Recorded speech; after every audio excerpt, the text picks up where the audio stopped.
Hi, welcome. Today I am going to explain about the film Free Guy. Spoilers ahead, watch out fully. Online, open-world video game Free City was created by Tsunami Games. Antoine Hovachalik, the lead developer at Tsunami, stole the source code for Life Itself, an unfinished game made by Walter Keyes, McKee and Millie Rusk, and used it to make Free City. While Millie spends time in Free City as her avatar Molotov girl to look for proof of the code she and Keyes had produced, and to establish their ownership of the code, Keyes has since accepted a position at Tsunami.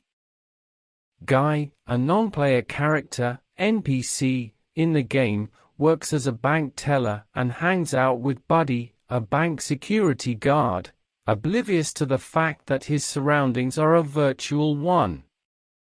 One day, he runs upon Molotov Girl, who is singing the music he claims his ideal girl will enjoy, and starts to stray from his predetermined course.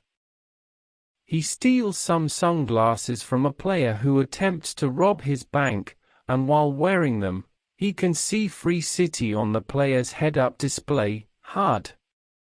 Guy chats to Millie, who initially believes him to be an NPC rather than a different player named Blue Shirt Guy. Before they can talk again, she tells him to level up to at least 100. Guy is an NPC who Keyes and his co-worker Mouse are suspect to be a hacker, and they make an unsuccessful attempt to remove him from the game. Guy chooses to do good deeds in order to level up rather than engaging in negative actions, completing missions in Free City to get to level 102. Blue Shirt Guy becomes famous all over the world thanks to his moral development, which stands out from that of other athletes. When Millie infiltrates the stash, a player's heavily fortified stronghold that contains proof of her source code, Millie and Guy cross paths once more. Millie is perplexed when Guy tries to kiss her after helping her flee the stash. Keyes comes to the realization that Guy is actually an NPC and that his self-awareness resulted from artificial intelligence, AI, programming Keyes had incorporated into Life Itself that contained Millie's personal preferences, which in turn had caused Guy to acquire a romantic interest in Millie. Guy's future contacts with other NPCs have also caused them to become aware of themselves. Before Free City is erased from Tsunami's servers to make room for its sequel, Free City 2, in 2 days, Keyes resolves to assist Millie in locating their code. Guy breaks up with Millie and confesses his love for her after she tells him the truth about his predicament.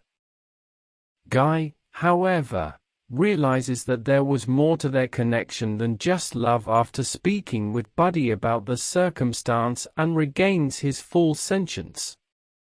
Guy goes back to Millie and offers to assist. Buddy assists Guy as he enters the stash once more. The owner recognizes Guy and passes over the proof.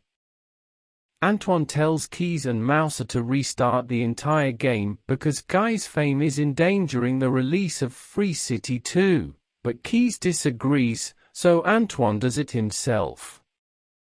In the game, Millie discovers Guy without any memories of his sentience, but she gives him a kiss anyway after remembering Keyes' suggestion that he might need a reminder. When Guy regains consciousness, he remembers the location of the island, a piece of Life Itself that won't be shielded from the impending data wipe, and the only remaining example of Millie and Keyes' original code. By increasing Guy and Molotov Girl's wanted level to its highest point, Antoine then attempts to remove them outright from the game. However, because Guy and Millie have persuaded the other NPCs in the game that they are more than their programming, they are no longer responsive to outside directives and will not interfere. Keys then makes his own alterations to protect and guide Guy and Molotov Girl to the island, while Antoine directly manipulates the game geography to kill them.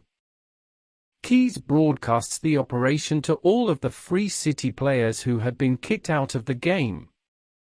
Keys is fired by Antoine, who subsequently introduces Dude, a muscular, incomplete version of Guy created for Free City 2.